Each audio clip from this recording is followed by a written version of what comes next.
ইসলামে বিয়ে একটি গুরুত্বপূর্ণ ইবাদত এবং মানব জীবনের পরিপূর্ণতার অন্যতম ভিত্তি।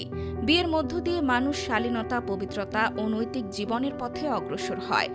নবী করিম সাল্লাল্লাহু আলাইহি ওয়াসাল্লাম যুব সমাজকে বিয়ের প্রতি উৎসাহ দিয়েছেন এবং বলেছেন, যাদের সামর্থ্য আছে তাদের অবশ্যই বিয়ে করা উচিত, কারণ বিয়ে মানুষকে দৃষ্টির পবিত্রতা ও চরিত্রের সুরক্ষা দেয়, আর যারা সামর্থ্যহীন তাদের রোজা রাখার নির্দেশ দেওয়া হয়েছে।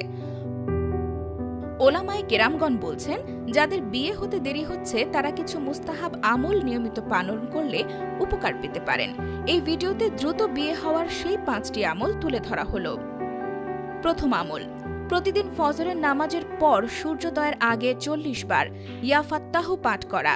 এভাবে 40 দিন পাঠ করার নির্দেশ রয়েছে। যুবকরা ডান হাত দিয়ে বাম হাতের কবজি চেপে ধরে পাঠ করবেন, আর যুবতীরা বাম হাত দিয়ে ডান কবজি চেপে ধরে পাঠ করবেন।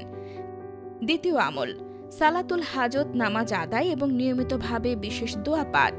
আল্লাহর কাছে উত্তম জীবনসঙ্গীর প্রার্থনা জানিয়ে পড়তে হবে, রব্বানা হাবলানা মিন আজওয়াজিনা ওয়া যুররিয়াতিনা কুররাতা আইয়ুন ওয়া জাআলনা লিল মুত্তাকিনা ইমামা। সূরা ফুরকানের এই দোয়াটি প্রতিটি নামাজের পর যা যে কোনো সময় পড়া যায়। তৃতীয় আমল, সূরা কাসাসের 24 নম্বর আয়াত পাঠ।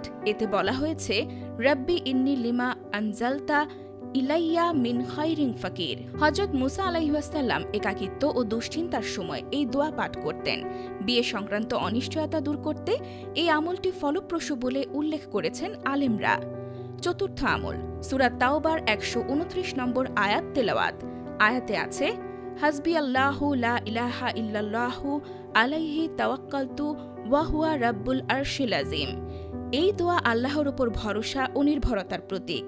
জীবনযাত্রার বাধা বিপত্তি দূর করতে এই দোয়া মুমিনদের মনে দৃঢ়তা এনে দেয়।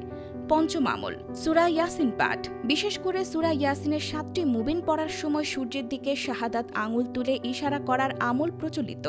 প্রতিদিন সূর্যোদয়ের সময় পশ্চিমমুখী হয়ে এ দোয়া পড়ার কথা বলা হয়েছে। এছাড়াও দ্রুত বিয়ে হওয়ার জন্য প্রতিদিন 11 বার সূরা দোহা পড়ার আমলও করা যেতে পারে।